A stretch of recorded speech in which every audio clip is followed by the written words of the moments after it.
Praise the lord. Hallelujah! ఓ ప్రభువా, ఓ ప్రభువా, నీవేన మంచి కాపరివి.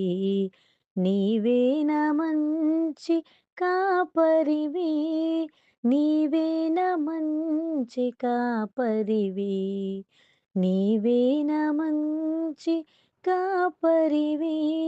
దారి తప్పిన నన్నును నీవు వెదకి వచ్చి రక్షించితివి. దారి తప్పిన నన్నును నీవు వెదకి వచ్చి రక్షించితివి. నిత్య జీవము నీచిన దేవా, నిత్య జీవము నీచిన దేవా, నీవేన మంచి కాపరివి.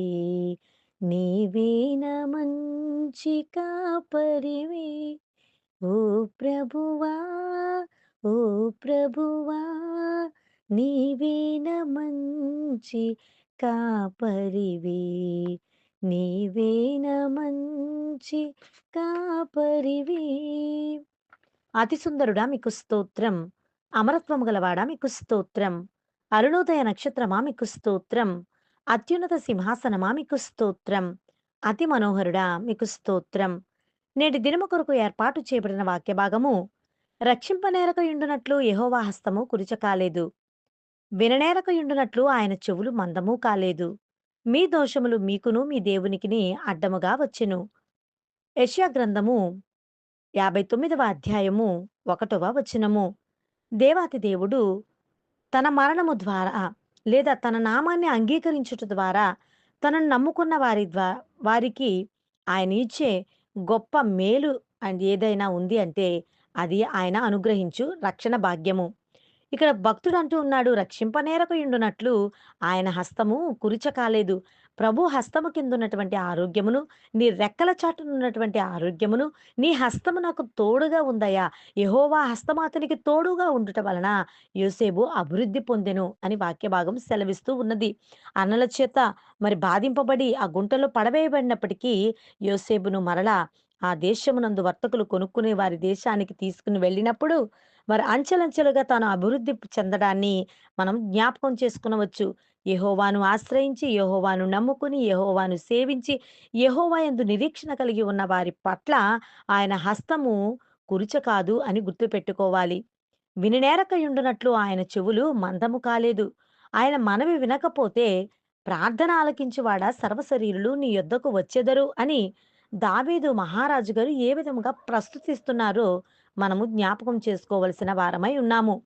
నిన్న నేడు ఏకరీతిగా ఉన్న దేవుడు, భూమి ఆకాశములు గతించిన నా మాటలెన్నడూ గతించవని సెలవిచ్చిన పరమ తండ్రి యొక్క హస్తాలు, ఆయన చెవులు మనలను ఎల్లవేళలా మనవి అంగీకరించి పాపపు స్థితిలో నుండి ఆయన హస్తము చేత మనల్ని లేవనెత్తి, మన మనవిని స్వీకరించి, మన మనవికి తగిన విన్నపమునకు తగిన జవాబునిచ్చే దేవుడు మన దేవుడు. కానీ ఇక్కడ జరిగినది ఏమిటంటే, మీ దోషములు మీకును మీ దేవునికిని అడ్డముగా వచ్చెను.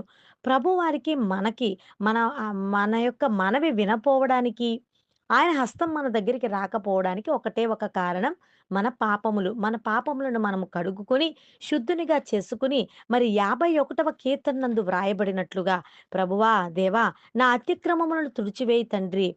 హిస్సోపుతో నన్ను కడుగు తండ్రి. నీ కరుణ కటాక్షములను కుమ్మరించు తండ్రి అని దావీదు భక్తుడు ప్రార్థించినట్లుగా 51వ కీర్తనంతా ధ్యానిస్తూ మన పాపాల కొరకు క్షమాపణ అడిగి మన అతిక్రమములను తుడిచివేయమని ఆ దేవాతి దేవుని పాదముల చెంత చేరి వేడుకుందాం. దేవుడు తన పరిశుద్ధ వాక్కును దీవించునుగాక. ఆమేన్. ప్రార్థన. దేవా, నీ కృపా బాహుళ్యము చొప్పున మమ్మల్ని రక్షించువాడా, నీ వాత్సల్య బాహుళ్యము చొప్పున మా అతిక్రమములను తుడిచివేయువాడా, నీకు వందనాలు. మా దోషము పోవునట్లుగా మమ్మల్ని కడిగి శుద్ధీకరించుము తండ్రి. ఆమేన్.